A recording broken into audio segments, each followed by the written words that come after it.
So think about 70s cinema and how incredible. I just read the Quentin Tarantino Cinema Speculation. I'm only watching 70s movies now.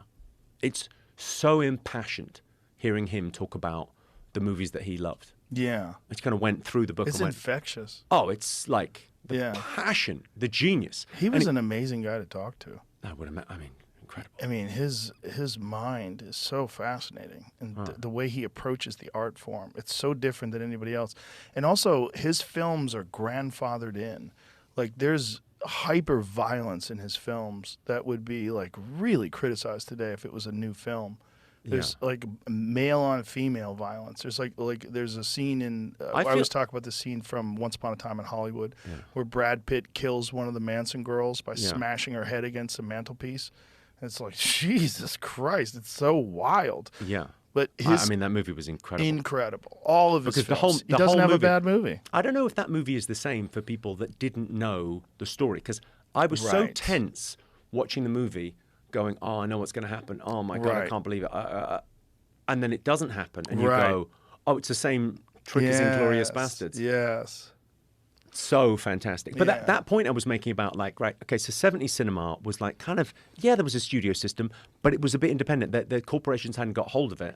Right. And then in the 80s, it became packaged and... The algorithm hadn't been created yet. Where and they now had you a go, formula. well, there's great cinema being made. There's wonderful movies and filmmakers out there telling proper stories. But a lot of movies now, the big ones, are children's movies. Yeah. Anything with a good guy and a bad guy and no nuance...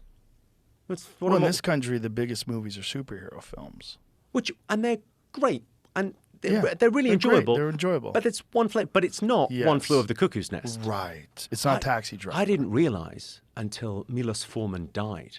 I read the obituary of Milos Forman, and I had to watch One Flew Over the Cuckoo's Nest again. I went, oh, it's about capitalism and communism. Brilliant. I didn't get it.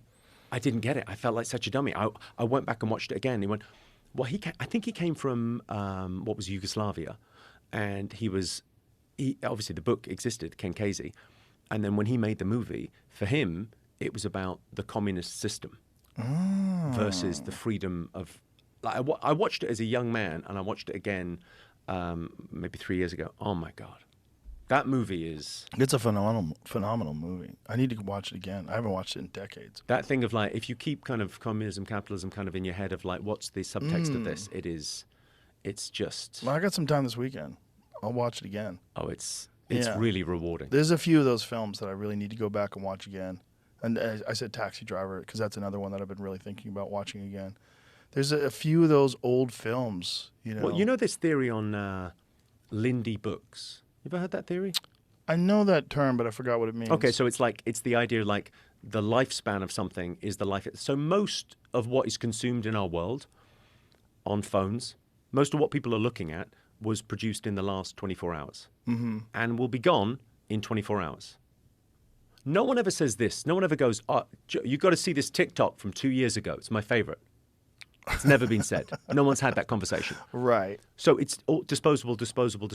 What stood the test of time? So it's the books is the first thing, right? So you go, well, these books are great books, and they've been around for 100 years, or they've George Orwell or Dostoevsky or those great books. Why have they stood the test of time? Some Margaret Atwood, whatever it is, whatever the great book that you enjoy. Why is that stood the test of time? That's worth reading. That's worth giving your time to. What's the record that's been around and people still talk about now? What's the thing that you could listen to that you go, oh, this is really gonna be brilliant. I know this is good. And I kind of find that an interesting idea with like cinema. We're all so drawn to the new all the time that we never go back and go, well, what are the greats? Yeah. And especially for like in our industry, in comedy or whatever, shout out to Dick Gregory, but like going back and watching the people that invented what we do. And like, I find that the frequency has changed in comedy.